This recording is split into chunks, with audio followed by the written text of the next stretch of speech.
자, 여러분 안녕하십니까? 반갑습니다. 오늘 이 시간에는 26강체가 되겠습니다. 여러분 교재 74쪽이 되겠네요. 제 26강입니다. 교재는 74쪽입니다. 여러분 어떻습니까? 이 주택임대차보호법 사례 끝도 없죠? 판례 끝도 없습니다. 역시 계속 주택임대차보호법 사례를 중심으로 학습하겠습니다. 거기 74쪽에 오시면 제일 밑에 나왔죠? 오자가 하나 생겼네요. 확정일자, 확자가 빠졌습니다. 확정일자. 자, 확자가 빠졌네요. 자, 거기 정일자와 같은 날짜에 수개의 근저당권이 설정되어 있다. 이 말은 확정일자와 같은 날에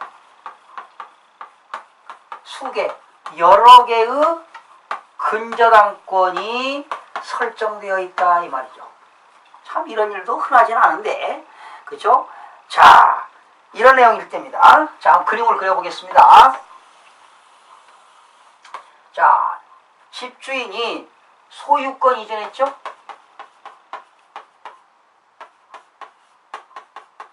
소유권 이전했고, 그리고 누군가가 전입신고 점유하고 전입신고했어요.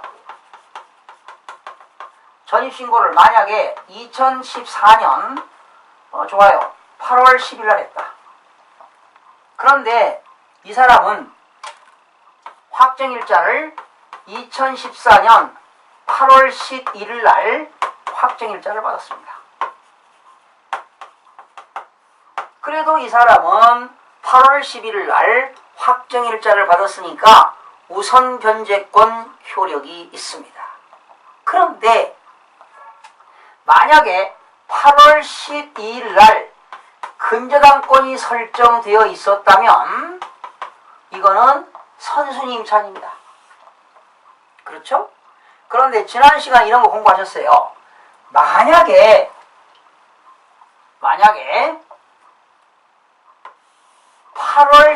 2014년 8월 11일 날 근저당권이 설정됐다.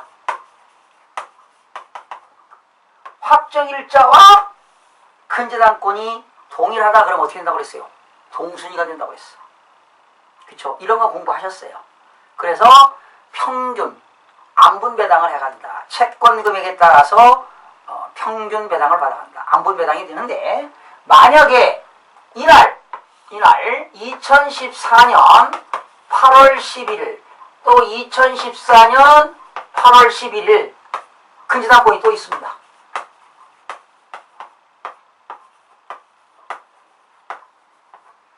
여러분, 이 근저당권은 등기 물구에 들어가잖아. 물구에 같은 날에 근저당이 있습니다.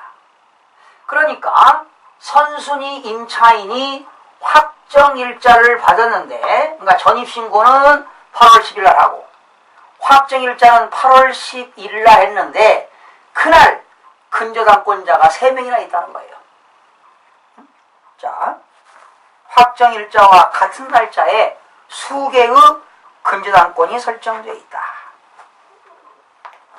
자, 저는 주택임대차 계약을 체결하고 입주와 주민등록을 모두 갖춘 다음 날에 계약서에 확정일자도 받았습니다. 그런데 우연히 확정일자를 받은 날에 순위 1, 2, 3 근저당이 설정되어 있습니다. 1 같은 날에 근저당권이 설정되어 있습니다. 저와 근저당권 사이의 우선순위는 어떻게 될까요? 자, 지난 시간에 이런 거 배웠죠? 확정일자와 근저당권자가 같으면 동순위가 된다고 그랬습니다. 평균 배당 한다고 그랬죠? 평균 배당. 그런데 만약에 이때 이 경매 물건이 매각 대금이 만약에 8천만 원이 합시다.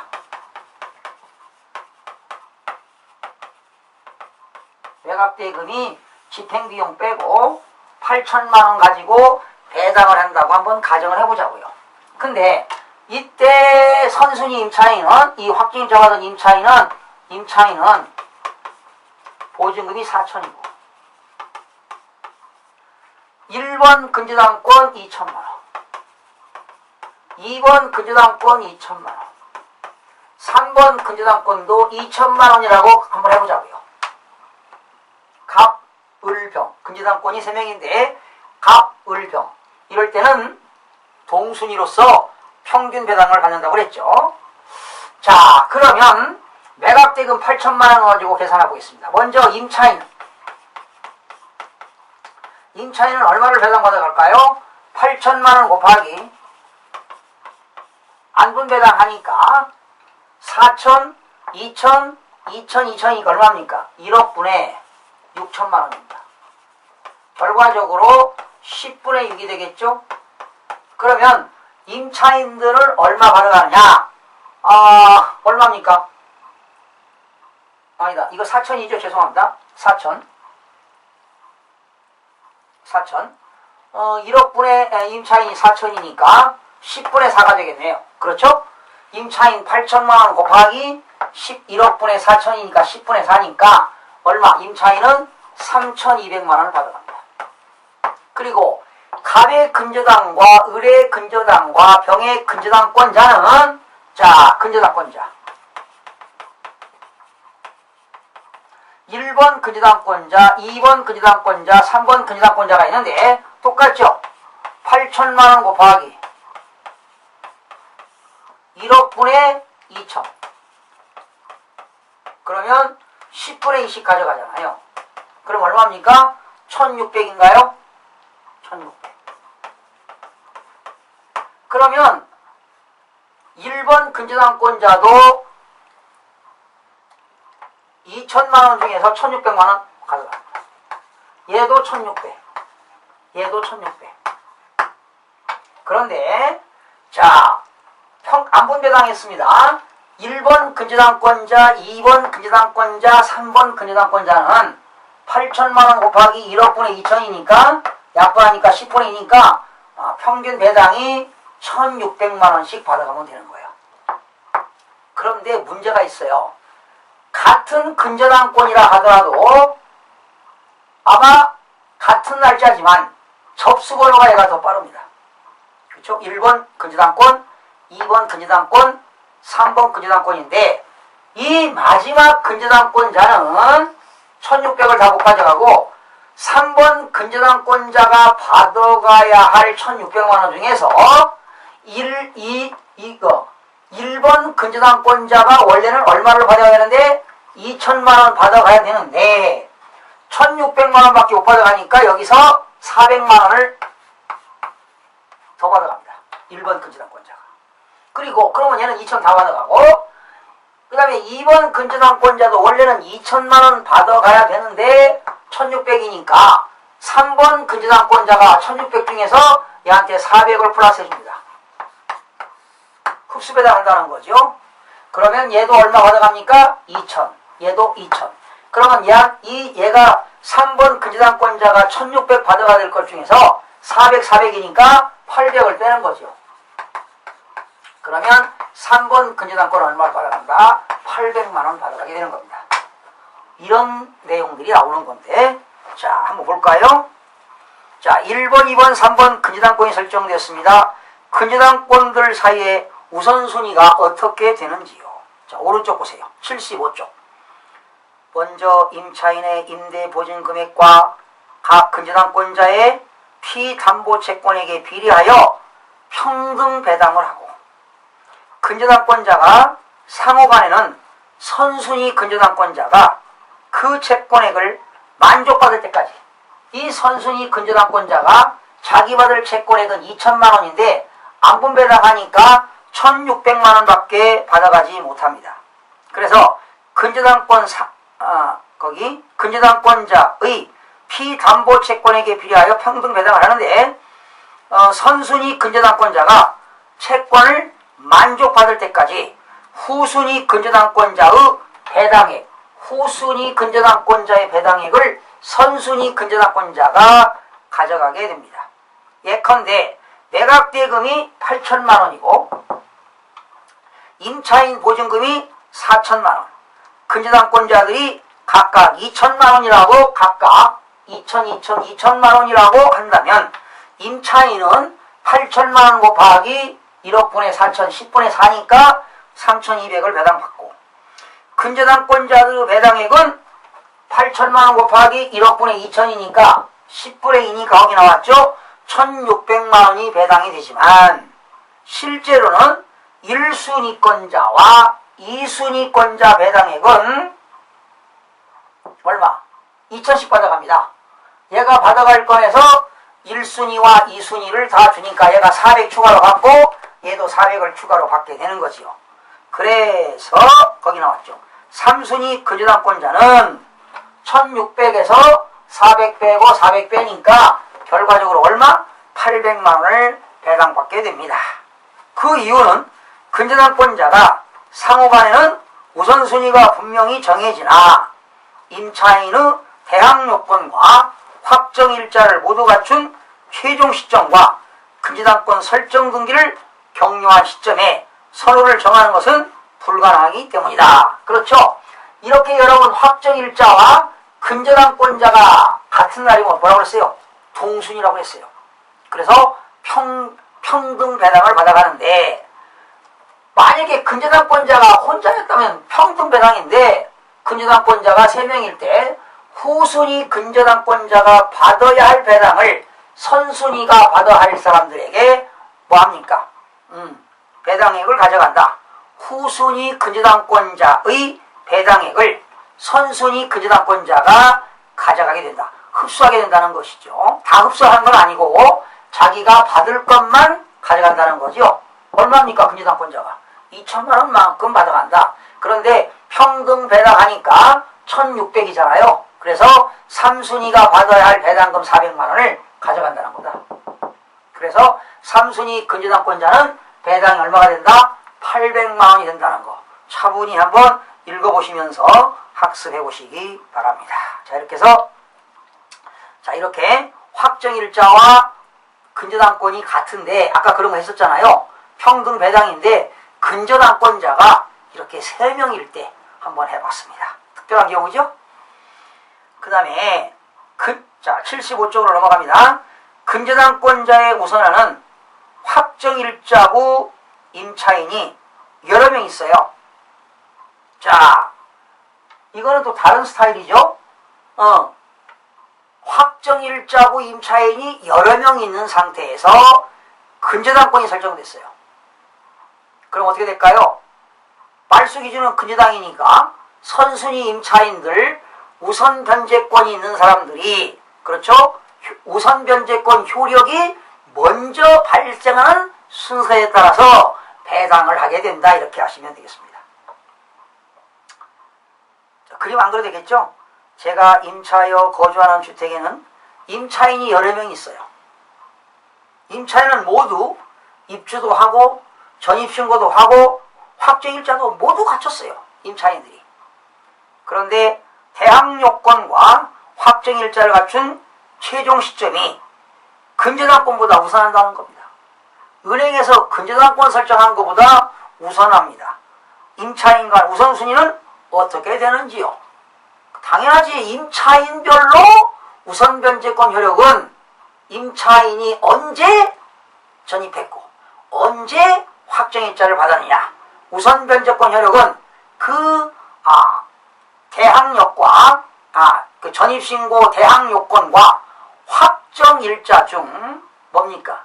늦은 날입니다. 늦은 날. 늦은 날 기준이니까 제일 빠른 사람 순서로부터 배당을 받게 됩니다. 거기 나왔죠. 임차인별로 근저당권자에 대한 우선변제권이 인정된다. 은행은 후순위입니다. 근저당권이니까 후순위이기 때문에 임차인은 먼저 우선변제권이 인정되되 그들 상호간에는 대항요건과 그죠? 대항요건과 확정일자를 최종적으로 갖춘 순서대로 우선순위가 결정이 된다. 이렇게 보시면 되겠죠. 그림 안 그래도 아시겠죠?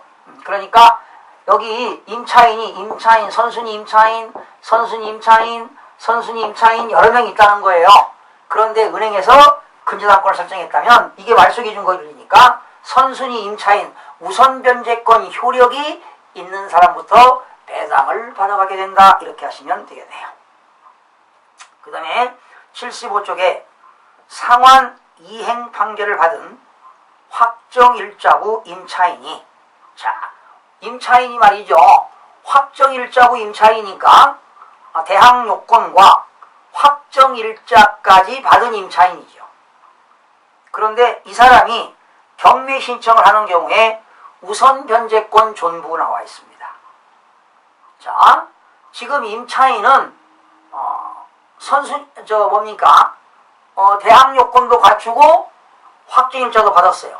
그런데 계약기간이 만료돼가지고 임대인에게 나 이사 갑니다. 보증금 방 뺄 테니까 보증금 주세요 하니까 보증금을 안 주더라 이 말이죠. 그래서 이때 임차인은 어떻게 했습니까? 보증금 반환 청구서를 제기했습니다. 법원에다가. 그러니까 임대인이 뭐라고 하느냐? 너 방 빼면 명도하는 즉시에 나도 보증금 내주겠다. 라고 제기했습니다. 그러니까 이게 이제 민법 용어로 동시이행 항변권이죠. 동시이행 항변권 들어보셨나요? 지금 민법을 모르시고 이걸 공부하는 분들은 지금 어려울 텐데 동시이행 항변권. 동시이행 항변권. 집주인이 뭐라고 하느냐? 네가 방 빼는 순간 그 순간 나는 동시행하겠다. 보증금 내주겠다는 겁니다. 그래도 일단은 임차인이 보증금 반환 청구서를 제기해서 일부 승소 판결을 받았어요. 판사가 어떻게 그래 동시행 항변해라. 방 뺀과 동시에 보증금 줘라. 라고 했지만 그러나 이미 이때 임차인은 보증금 반환 청구서를 제기해서 법원으로부터 판결문을 받았습니다. 그 판결문이라고 하는 집행권원에 의해서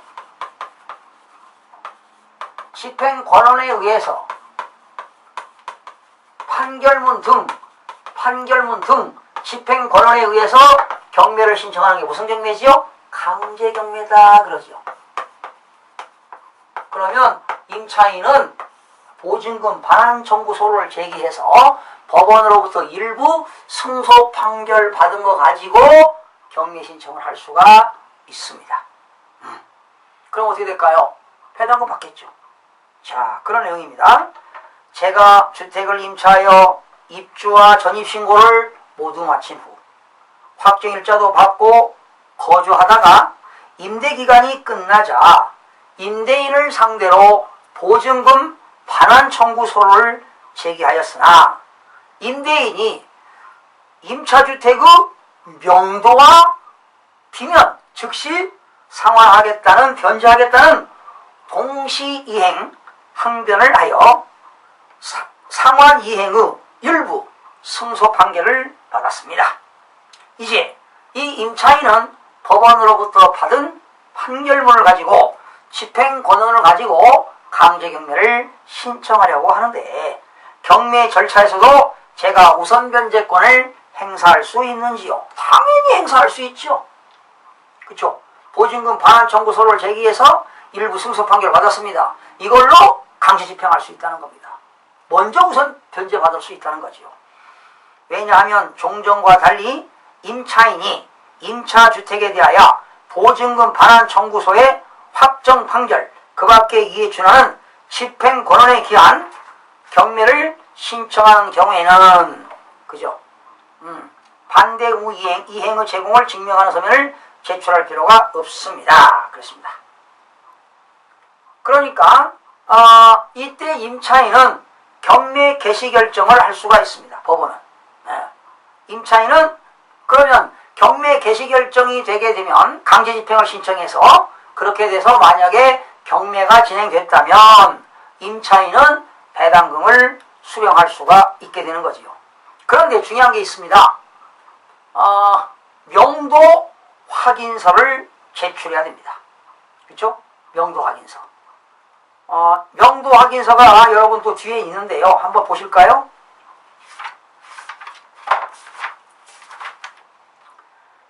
명도 확인서가 182쪽에 있습니다.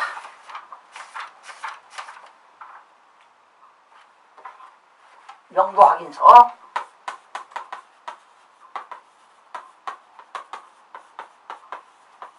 명도 확인서 182쪽. 거기 사건 번호, 이름, 주소.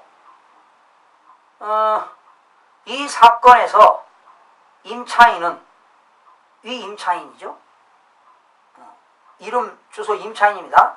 임차 보증금에 따른 배당을 받기 위하여 매수인에게, 낙찰받은 매수인에게 목적 부동산을 명도하였음을 확인합니다. 명도를 해야 배당금을 받을 수 있습니다. 그리고 첨부서류는 매수인의 명도 확인용 인감증명, 매수인이 끊어줘야 됩니다. 그런데 여러분, 거의 이제 명도한 다음에 사실은 이걸 받아야 되는데 형식상이죠. 원래는 집을 벼야 이걸 끊어주는 겁니다. 그러나 이제 서로 약속하는 거죠. 언제 이사 가겠다. 이렇게 약속을 하고 명도 확인서를 끊어주는데, 어떤 분들은 집을 빌려주지 않으면 명도 확인서 안 끊어주겠다. 뭐 이런 경우도 많이 있습니다. 그래서 거기 매수인이 도장을 찍어주고 명도 확인용 인감증명을 첨부해야만이 임차인은 배당을 받을 수 있다는 것이 되겠습니다. 자, 그 다음에 그래서 거기 75쪽 하단 보실까요? 왜냐하면 그래서 76쪽 보세요. 제일 위에서 6줄. 임차인이 배당금을 수령할 때는, 그쵸? 명도 확인서를 법원에다가 제출해야만이 배당금을 받을 수가 있습니다. 자, 이제 7번 나와 있는데요. 소액 임차인. 여러분, 나중에 이제 배당을 배우겠는데, 배당 순위. 자, 여기서는 배당을 안 배우고요. 배당은 저 2번에서 배우겠습니다. 이건 지금 책이 1번인데요. 2번에서 법원에서 작성하는 사법보좌관이 작성하는 배당표 작성도 한번 해볼 거고요. 배당 순위는 나중에 공부하는데 오늘 간단하게 이것만 한번 해보겠습니다. 1순위는요. 집행비용입니다. 집행비용은 누가 부담한다고 그랬죠? 채무자가 부담한다고 그랬죠? 민사집행법 53조에 있는 집행비용입니다. 집행비용은 뭐 신문 구독료, 매각 수수료, 또 현황조사서, 현황조사하는 데 들어간 비용, 그리고 감정평가 수수료, 그리고 송달료, 이렇게 5가지가 집행비용인데, 집행비용은 이제 채권자가 먼저 예납되지요. 그랬다가 나중에 매각이 되면 매각대금에서 집행비용을 줍니다. 그러나 집행비용은 누가 부담한다고요? 채무자가 부담하는 겁니다. 2순위는 그 민법 규정에 의해서 비용상환 청구권입니다.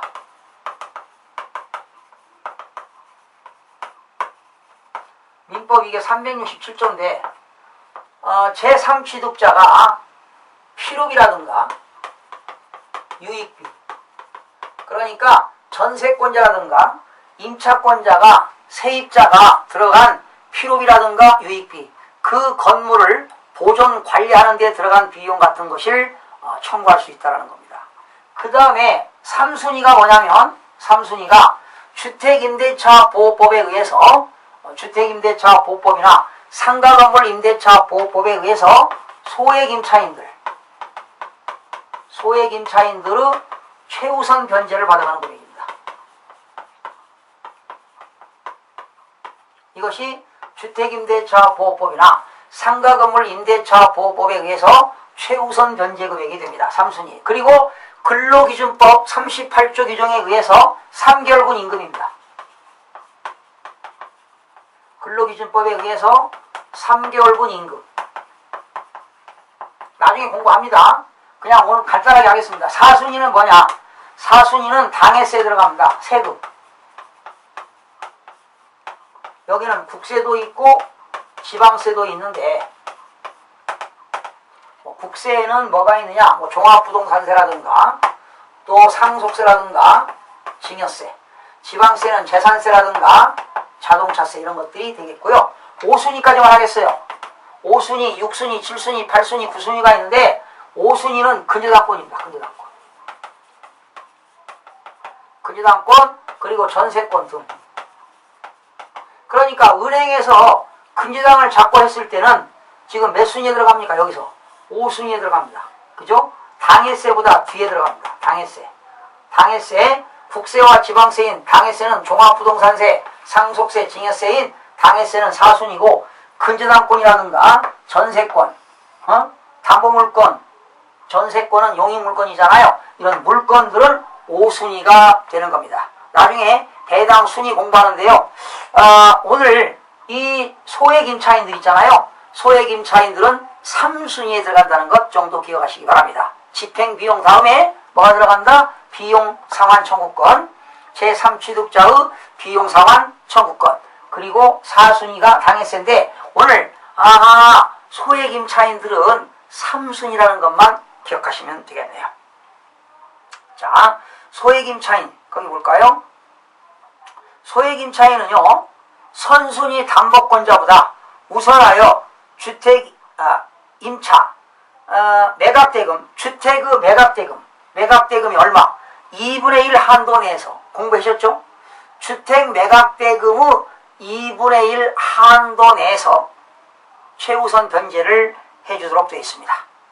그리고 근로기준법의 37조 규정에 의해서 임금 우선 채권과는 같은 순위로 배당을 받게 된다. 그랬는데 3순위가 되겠습니다.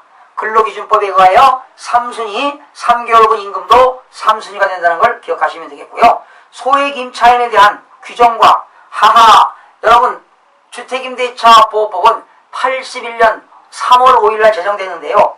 지금까지 한 8번, 9번에 걸쳐서 개정된 바 있습니다. 거기 볼까요? 왜 이렇게 개정됐냐면 화폐가치, 인플레가 일어나잖아요. 물가는 상승하고 화폐가치가 떨어지는 화폐가치라든가 또 부동산 가격의 변동이라든가 그리고 사회 경제적 여건 변화에 따라서 여러 차례 개정되었다. 4, 5, 6, 7, 8번에 걸쳐서 개정된 바 있습니다. 2014년 1월 1일부터 역시 또 개정된 내용이 있지요. 자, 거기 84년도부터 보세요. 87년도까지는 서울하고 광역시는 300만원 이하일 때 300만원 이하까지 최우선 변제하고 기타 지역은 200입니다. 87년부터 90년에는 500, 400. 90년 쭉 나와있죠. 오른쪽 보세요. 77조. 현실적인 것만 하겠습니다. 2001년 9월 15일부터 2008년 8월 20일 사이 요 시행일자는 뭘 기준이냐?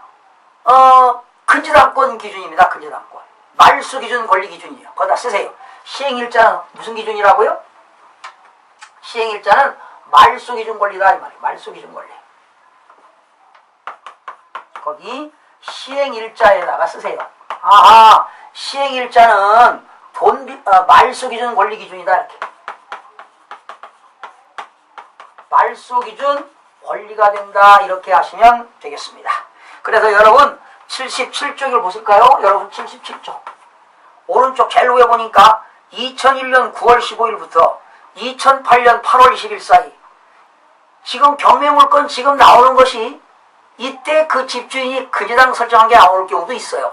그래서 수도권 중 과밀억제권역은 그 당시 2001년부터 2008년 사이는 수도권 어디냐면 서울하고 인천광역시하고 서울 인근, 경기도 인근 일대를 수도권 정비계획법에 관한 과밀억제권역이었습니다. 그때는 보증금이 4,000일 때 1,600.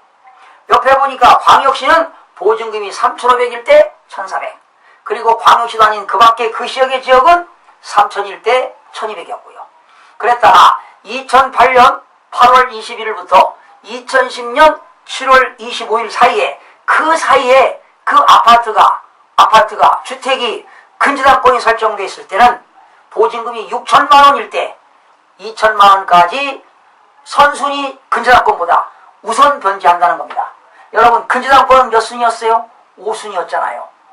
4순위는 당해서였지요. 그보다 더 최우선 변제해주는 것이 되겠습니다. 수도권에서는 6천일 때 얼마요? 2천. 광역시는 얼마? 5천일 때 1,700만 원. 그 밖의 지역은 4천일 때 1,400만 원이고요. 그 다음에 2010년 7월 26일부터 13년 12월 30일까지는 그때부터는 수도권에서 서울이 떨어나왔어요. 서울특별시는 7,500에 2,500만원. 그 아파트가 2010년 7월 26일부터 2013년 12월 30일 그 사이에 근저당권이 설정됐다 할 때는 보증금이 7,500일 때 최우선 변제 2,500입니다. 그럼 만약에 보증금이 8,000이다. 1원도 못 받습니다. 최우선 변제를 1원도 해주지 않습니다. 수도권에서는 6,500일 때 2,500, 광역시는 5,500일 때 1,900, 그 밖의 지역은 4,000일 때 1,400. 그랬다가 2014년 작년에도 지금 2008년도 금융위기 이후에 글로벌 세계 경제 이후에 대한민국에도 지금 부동산 경매가 무지하게 쏟아져 나오고 있습니다. 앞으로도 계속 저성장으로 가고 디플레 현상이 일어난다면 앞으로도 경매 물건은 무지하게 많이 나올 거라고 예상이 되어집니다.